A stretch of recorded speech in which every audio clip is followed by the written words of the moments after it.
nos encontramos en la entrevista con Ricardo Rodríguez y Roberto Ibarra de Logic, la plataforma legal que, entre otras cosas, está especializada en asuntos del sector cannabis en México y en otras latitudes.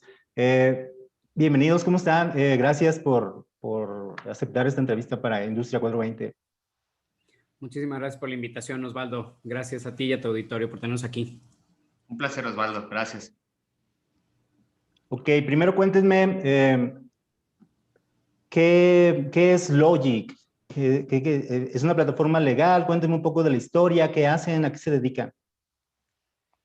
Mira, te platicamos brevemente. Logic es una plataforma legal que tiene, digamos que, dos frentes. Por un lado es la parte jurídica, donde nos estamos constantemente renovando, innovando, tratando de ser disruptivos desde el estudio, el análisis y la estrategia. Y bueno, obviamente tenemos un brazo jurídico que es el que representa a Roberto y que es el director del área jurídica, y otro que tiene que ver con innovación, tanto en la parte de e-learning, que es la parte de EdTech, en este caso de Logic. Lo que estamos haciendo es, a través de la educación, tenemos un esquema, un modelo completamente diferente al tradicional, y eso nos ha permitido estar penetrando algunas áreas específicas que consideramos estratégicas, como lo que ha sido el cannabis, principalmente, y algunas otras que también hemos generado estructuras interesantes, como el tema de propiedad intelectual y el tema de derecho inmobiliario. Cuéntenme, en este momento México está viviendo, estamos viendo todos la creación, el nacimiento de una industria alrededor del cannabis, tanto de uso medicinal como de uso adulto. La legislación y la eventual regulación es inminente.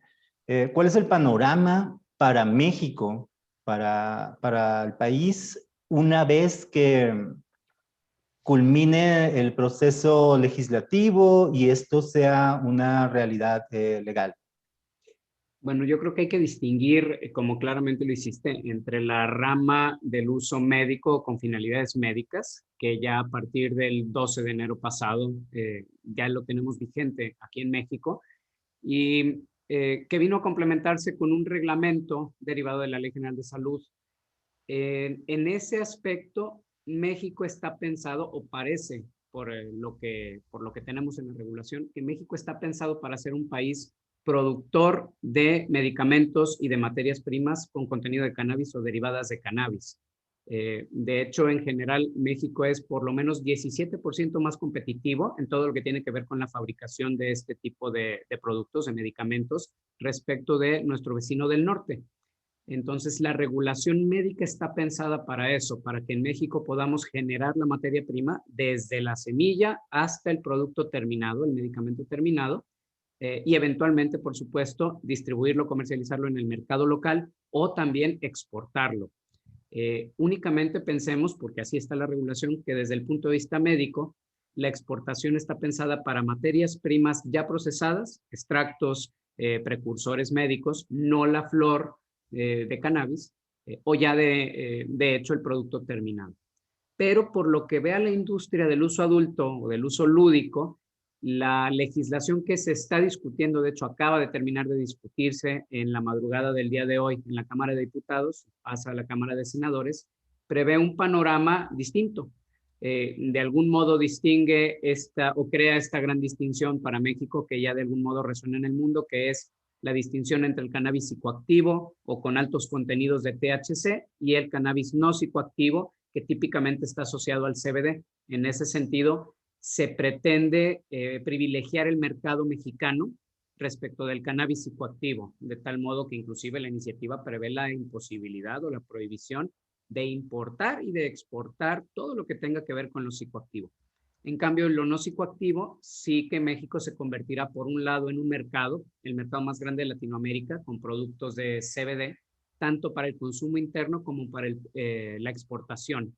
En ese sentido, pues nos llevan algo de ventaja varios países, ¿no? Por supuesto, Estados Unidos y Canadá, Colombia al sur de México, pero por el tamaño de México, por la capacidad que tendremos de generar y producir la materia prima principal, la planta, y por las capacidades y ventajas competitivas respecto de producción, definitivamente será una industria, o es ya en una industria incipiente que va a alcanzar tamaños en cuanto a economía y en cuanto a actores verdaderamente sorprendentes.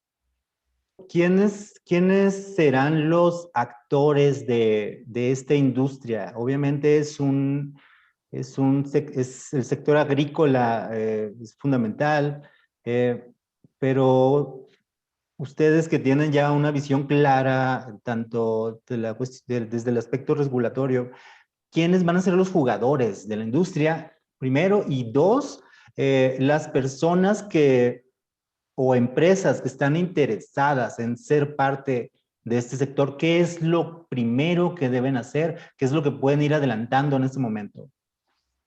Mira, esa pregunta es muy, muy interesante y creo que no tiene una respuesta correcta, pero te voy a decir de dónde creo que vienen estos tres, al menos yo veo que son tres perfiles de personas que van a ser quienes lideran la industria.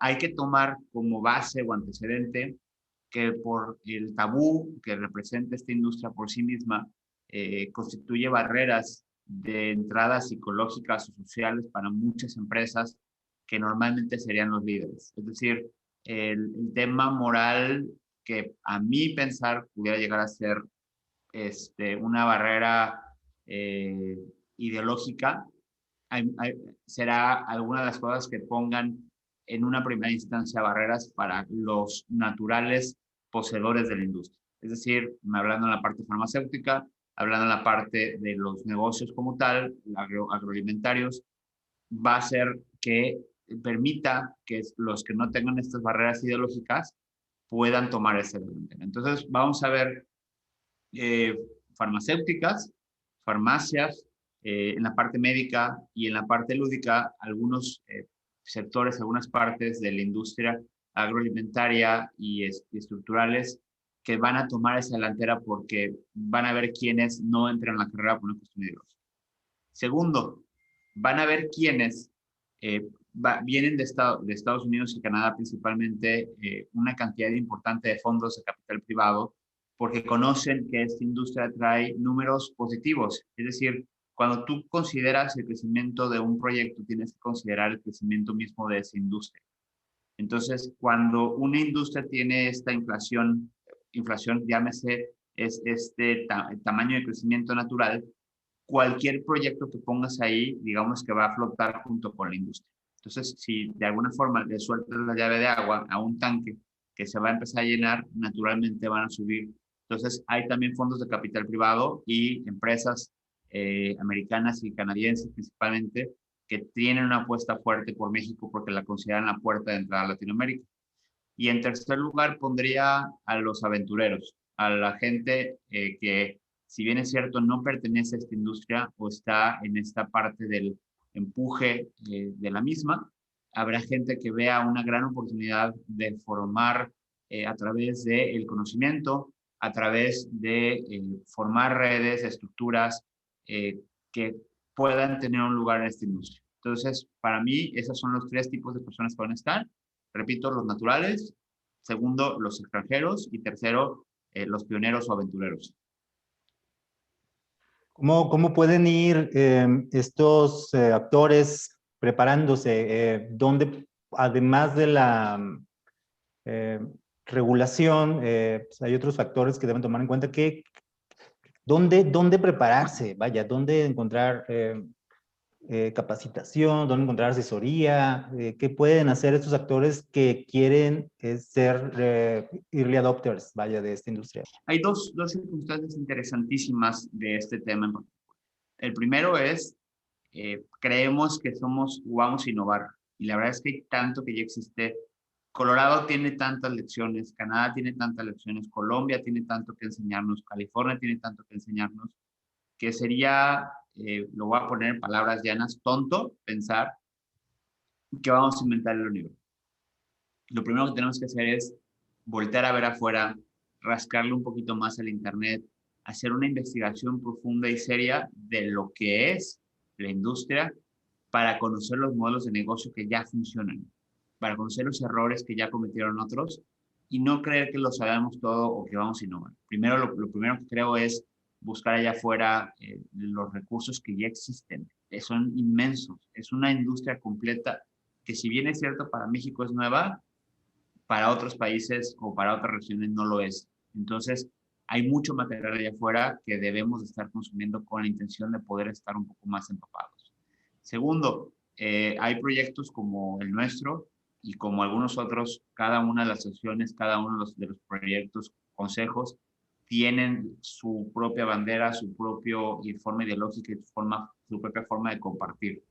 Yo creo que es una buena forma de hacer relaciones, de conocer un poco más qué es lo que se dice, pero más importante que eso es, creo que aquí es un tema de ser autodidactas, de uno solo ponerse su plan de estudios y así como si volviéramos a la universidad, decir qué tengo que hacer para que, ojo, aquí es bien importante, porque de pronto a mí me da muchísima risa cómo de pronto llegan con nosotros y nos piden que quieren estar en todas las ramas de la industria y estaban preocupadísimos por la verticalidad.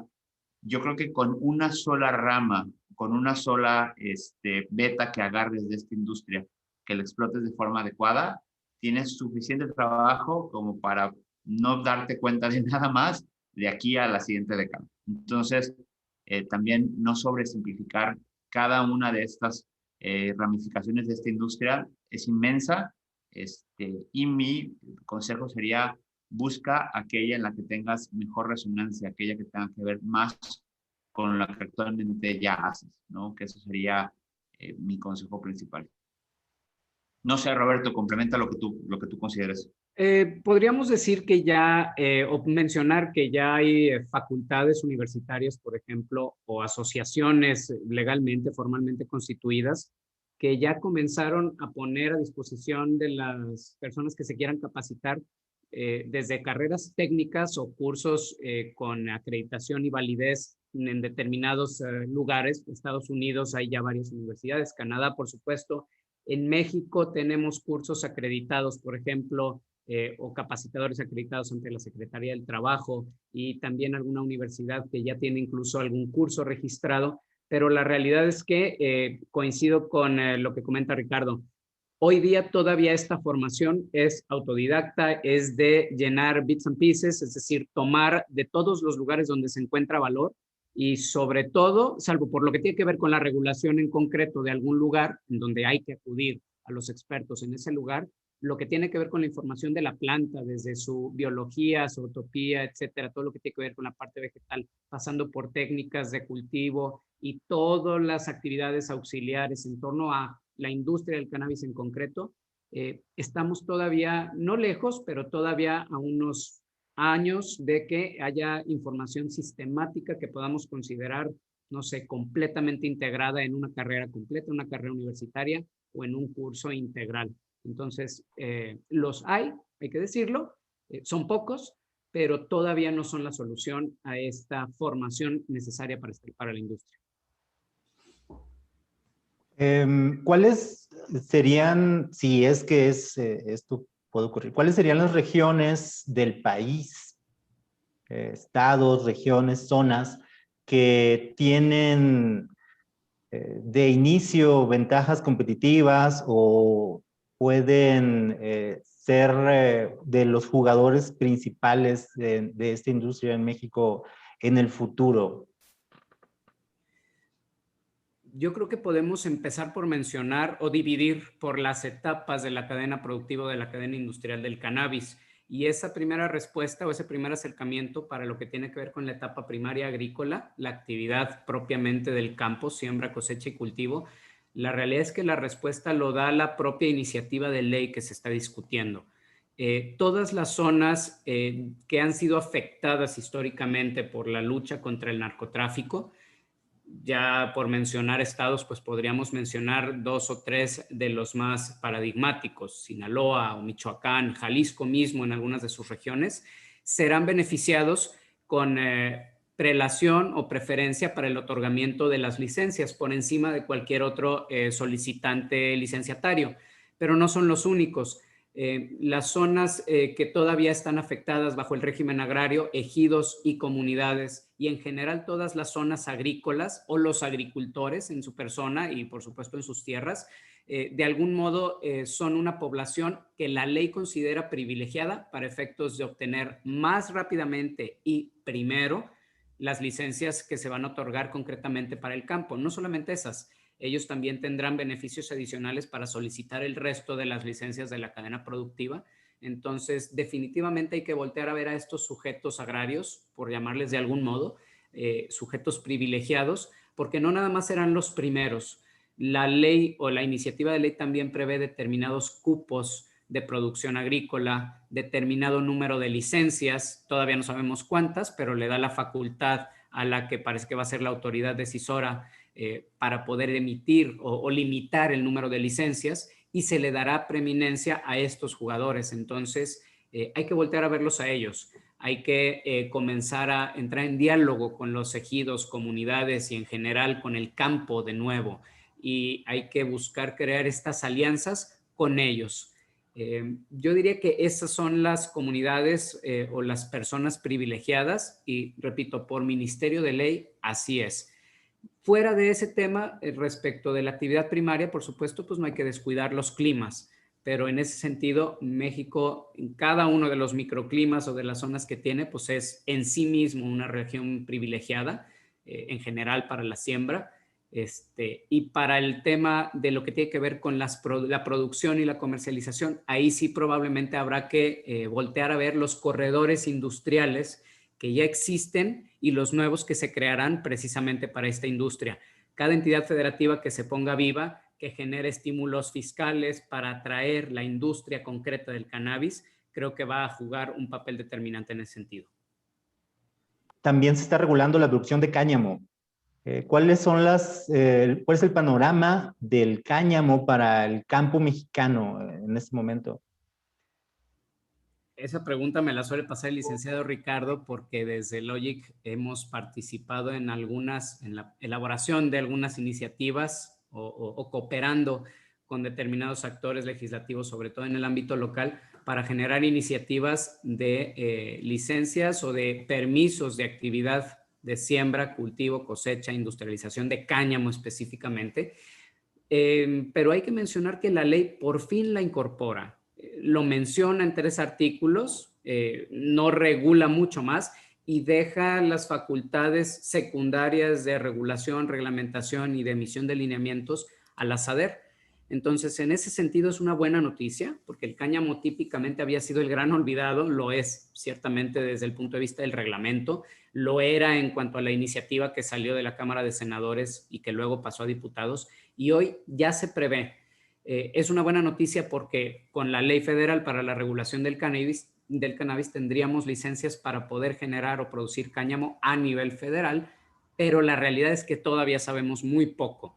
Dejar a las autoridades, concretamente las autoridades encargadas del campo, que indiquen los lineamientos para esta tercera rama de la industria. Tenemos la médica, tenemos la del uso adulto, o típicamente relacionada con la parte psicoactiva de la planta, y tenemos esta tercera industria que es la del cáñamo industrial o la actividad industrial con cannabis. Todavía está sujeto a incertidumbre, a regulación ulterior y a interpretación de la autoridad. Pero el hecho de que se le menciona es ya una muy buena primera noticia. ¿Algo más que deseen agregar para esta entrevista, Ricardo, Roberto? Por mi parte, me encantaría invitar a todos los que la vean, a todos los que te vean, apreciado Osvaldo, a que, por un lado, sigan informándose. El interés en general respecto de esta industria no debería centrarse en la planta. El hecho de que tú no seas consumidor consuetudinario o no lo hayas sido, no quiere decir que no hay una oportunidad para ti. De hecho, lo comentamos mucho en los cursos que damos. Hay que dejar de ver a la planta como solamente la venta en brownies o la venta de productos en tiendas o en dispensarios. La realidad es que desde donde estés parado, sin ir más lejos, tú como periodista puedes perfectamente entrar a la industria desde el ángulo que precisamente lo estás enfocando. La industria de lo legal, por supuesto, es uno de los principales jugadores, pero desde cualquier lugar donde estás parado, no necesariamente tienes que tener contacto con la planta como vegetal. Puedes involucrarte en esta industria que, por ser una industria naciente, una industria nueva, presenta oportunidades para todos. Eso en primer lugar. Y en segundo lugar, que todos arrancamos del mismo puesto. Aquí sí no hay quien ya tiene más o menos experiencia. Sí, en el extranjero probablemente sí, pero al final las condiciones poblacionales, geográficas, sociológicas de México hacen que para México todos arrancamos desde cero. Las oportunidades son iguales para todos en esta rama de la industria. Entonces, adelante. Creo que esta entrevista, los que la vean, y el Cannabis Mexico Summit son dos extraordinarias oportunidades para abrir la mente y ver cuáles son en realidad los horizontes de esta naciente industria. Yo sí creo, agrego a lo que comenta Roberto, sí creo que pocas veces vamos a ver que una industria se abre, una industria tan vertiginosa, tan interesante, de algo tan bueno como lo que es el cannabis en todos los sentidos, desde la parte médica, la parte industrial o inclusive quien lo disfruta en la parte recreativa. Nunca vamos a ver algo que se destape con tanta fuerza en nuestras vidas. De aquí a que nos moramos, seguramente no va a haber algo parecido. Yo lo único que les pido es no ser tibios. Es decir, si van a hacer un esfuerzo, háganlo bien. No va a haber otra oportunidad de ganar una posición en una industria nueva. Entonces, si realmente están haciendo las cosas, piensan que a lo mejor estos primeros 3 años de inicio nosotros lo vivimos, por eso es que nos aventamos temas como el Summit, que de pronto es como, a veces nos preguntamos y decimos, ¿en qué momento me metí en este compromiso tan enorme, tan gigante? Pero recordamos que es lo que hemos pregonado y es lo que hemos invitado, y será muy hipócrita decir o dar un mensaje de ve por todas las canicas y a la vez nosotros no hacerlo. Entonces, no escondemos nuestras intenciones, queremos ser parte importante de esta industria, estamos construyendo un network interesante, queremos ser un punto de unión para que todos los que estén interesados en formar parte de esta industria encuentren en lo que estamos haciendo una conectividad. Y ojalá en unos años veamos esta entrevista y nos dé mucho gusto saber que estamos haciendo lo correcto.